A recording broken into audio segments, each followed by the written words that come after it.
है साथीहरु, यहाँ चाहिँ हाम्रो चाहिँ माछा केलाइ हुँदैछ ल। हुन्छ के गर्दै फेरि यो चाहिँ बाम कसलाई मनपर्छ साथीहरु, बाम माछा हेर्नुस् न। पुजी यो पल्टाइदेऊ त एकछिन। यो ठुलो माछा कत्रो, म त बेलुका देख्दा त तर्सेको यो माछा त गयो। तर यहाँ भिडियोमा चाहिँ सानो देख्छ कि कत्रो छ। के माछा रे यो चाहिँ?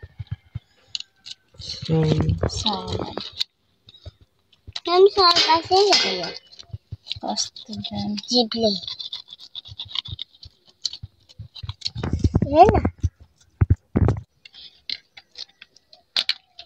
हेर सानो छ साथीहरु, तर कत्रो छ हेर्नु है।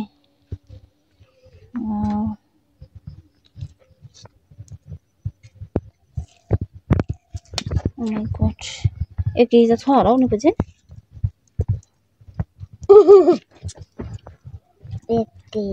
के मेरो छोरीलाई माला लगाइदिउँ घाँटीमा।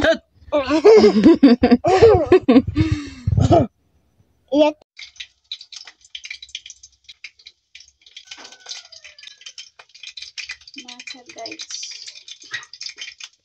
दिनै माछा खाइरहेछ हाम्रो चाहिँ।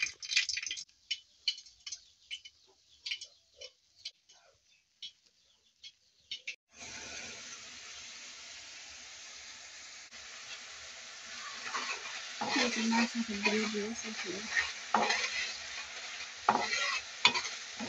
बेलुका ल्याउनु भएको ग्रेभी माछा मसाला हो।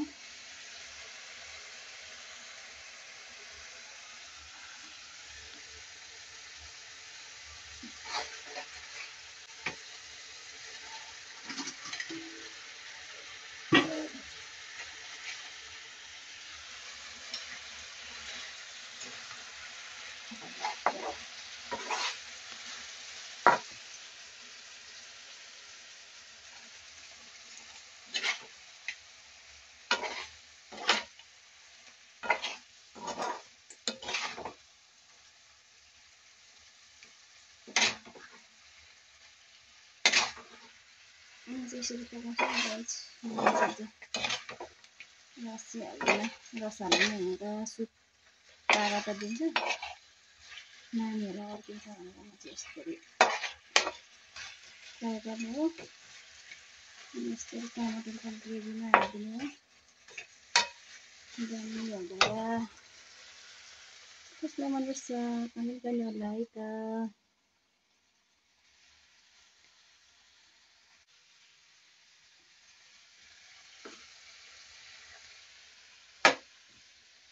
पाक्ने माछा वाउ दामी देख्यो।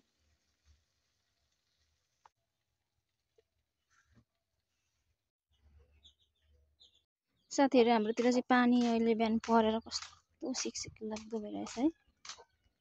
पानी परेर यस्तै छ है हाम्रोतिर चाहिँ। टिटिटिया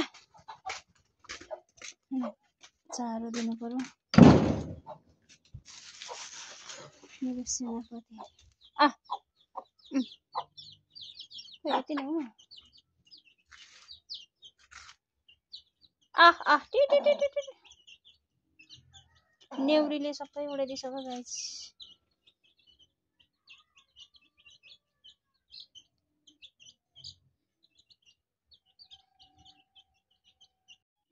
पानी भर्खर रोकियो है साथीहरु, ठुलो त आएन ठिक्क सिमसिम बनाएर सिमसिम हल्का हल्का आँगनमा यति जमिरहेछ। पानी परेर कस्तो शीतल मौसम भइरहेछ है गाइस हाम्रोतिर चाहिँ। मेरो बोडीहरू फल्दैछ फुलहरू। यहाँ चाहिँ साग रोप्दिएको छु ल साथीहरु भर्खर, उतापट्टि पनि उम्रिँदैछ। मेरो लौरीहरूलाई चाहिँ अघि चारो दिएको, फेरि छेउमा आउनै हुँदैन। पानी परेर हेर्नुहोस्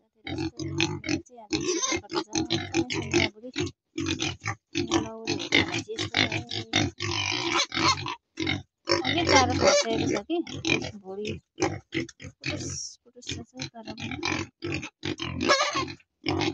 चारो छेउमा त आउनै हुँदैन।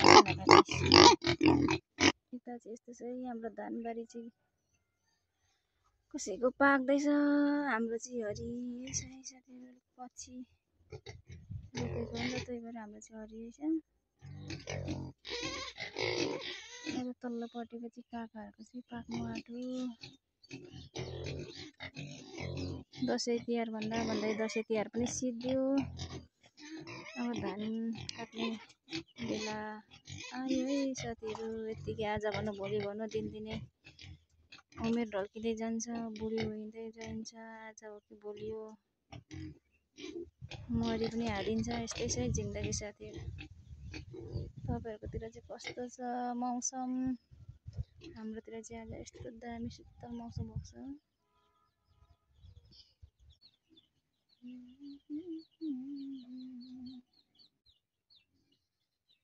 म त लागि हस्पिटलतिर घाँटी दुखेको छ र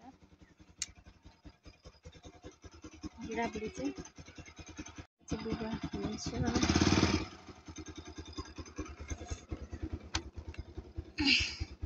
भयो